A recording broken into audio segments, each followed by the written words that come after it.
दोस्तों स्वागत है आप सभी का आपके अपने YouTube channel Umesh coaching classes में। आज की क्लास में डिस्कस करेंगे कंजक्शन का पार्ट 3। आइए समझते हैं कुछ इंपॉर्टेंट यूज। सबसे पहले फर्स्ट आप हेडिंग लिखेंगे आल्दो या दो। आल्दो या दो के साथ एट या कॉमा का प्रयोग करते हैं। इसका मतलब होता है यद्यपि। अगर सेंटेंस की बात करें तो although he is poor yet he is honest. इसका मतलब हो गया आल्दो ही इज पुअर, यद्यपि वह गरीब है, फिर भी ही इज ऑनेस्ट, फिर भी वह ईमानदार है। तो इस सेंटेंस को आप समझ पाए होंगे, यद्यपि वह गरीब है फिर भी वह ईमानदार है। दूसरे बात की बात करें, दो ही वर्कड हार्ड, यद्यपि उसने कठिन परिश्रम किया, कोमा ही फेल्ड, फिर भी वह असफल हो गया। तो कोमा के स्थान पर आप एट का प्रयोग भी कर सकते हैं।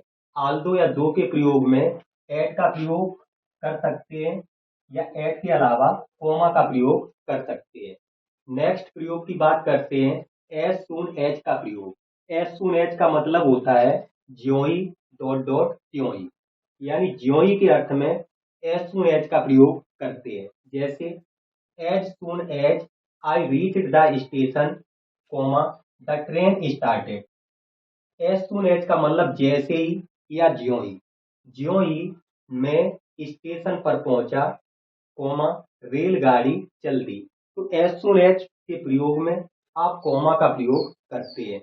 इसके बाद नेक्स्ट समझते हैं, अगर as soon as वाला वाक्य है तो इसे आप नो सूनर से भी बना देते हैं।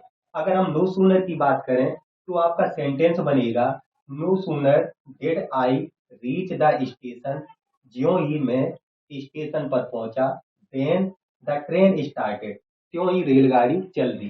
तो आपको याद रखना है नो सूनर के साथ देन का प्रयोग करते हैं। जब हम एज सून एज का प्रयोग करते हैं तो एज सून एज के साथ कोमा का प्रयोग करते हैं, यह आपको याद रखना है। अगर एज सून एज की बात करें तो सिंपल सेंटेंस में यूज होता है, अगर नो सूनर की बात करें तो नेगेटिव सेंटेंस में यूज होता है।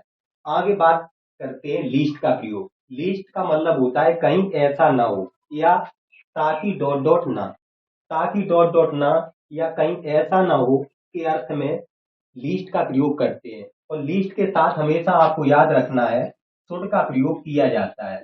लीस्ट के साथ शुड का प्रयोग किया जाता है। जैसे वर्क हार्ड, कठिन परिश्रम करो, लीस्ट कहीं ऐसा न हो यू शुड फेल, तुम असफल हो जाओ। तो मतलब हो गया कठिन परिश्रम करो, कहीं ऐसा ना हो कि तुम असफल हो जाओ। नेक्स्ट बात देखते हैं वॉक केयरफुली। वॉक केयरफुली का मतलब संभल कर चलो। लीस्ट, लीस्ट का मतलब कहीं ऐसा ना हो, यू शुड फॉल, कहीं ऐसा ना हो कि तुम गिर जाओ। तो मतलब हो गया संभल कर चलो, कहीं ऐसा ना हो कि तुम गिर जाओ। तो इस सेंटेंस को आप समझ पाए होंगे, लीस्ट कहीं ऐसा ना हो या ताकि डॉट डॉट ना के रूप में। आगे समझते हैं बिकॉज। बिकॉज का मतलब होता है क्योंकि। बिकॉज के स्थान पर आप एच का भी प्रयोग कर सकते हैं। बिकॉज या एच का मतलब क्योंकि होता है। जैसे सेंटेंस की बात करें, he did not go to school, वह स्कूल नहीं गया, बिकॉज ही वाज इल, क्योंकि वह बीमार था। आशा करते हैं इस सेंटेंस को आप समझ पाए होंगे। बिकॉज या एच का प्रयोग करते हैं क्योंकि के अर्थ में। नेक्स्ट देखते हैं स्कार्सली डॉट डॉट वेन या बिफोर, या हम कह दें हार्डली डॉट डॉट वेन या बिफोर। स्कार्सली या हार्डली दोनों का मतलब होता है मुश्किल से। तो स्कार्सली और हार्डली के प्रयोग में वेन का प्रयोग मस्ट है, वेन या बिफोर का प्रयोग करते हैं। जैसे एक सेंटेंस देखते हैं, he had hardly reached the school, वह मुश्किल से स्कूल पहुंच पाया था, वेन की इट बिगेन टू रेन, की बारिश शुरू हो गई। वह मुश्किल से स्कूल पहुंच पाया था कि बारिश शुरू हो गई। अगर हम दूसरे सेंटेंस की बात करें तो सी हैड हार्डली स्लेप्ट, वह मुश्किल से सो पाई थी कि हर ब्रदर केम, उसका भाई आ गया। तो इस सेंटेंस में हमने हार्डली का प्रयोग देखा। अगर आप हार्डली के स्थान पर स्कार्सली का प्रयोग कर दो, हार्डली के स्थान पर स्कार्सली, जैसे he had scarcely reached the school when it began to rain, वह मुश्किल से स्कूल पहुंच पाया ही था कि बारिश शुरू हो गई। तो हमने देखा स्कार्सली और हार्डली के प्रयोग में कोई अंतर नहीं है। स्कार्सली के स्थान पर आप हार्डली का प्रयोग कर सकते हैं और हार्डली के स्थान पर स्कार्सली का प्रयोग करते हैं। केवल आपको याद रखना है इनके साथ व्हेन या बिफोर का प्रयोग किया जाता है। आप व्हेन भी लगा सकते हैं या बिफोर भी लगा सकते हैं। नेक्स्ट हम समझते हैं अदरवाइज का प्रयोग। अदरवाइज का मतलब होता है अन्यथा।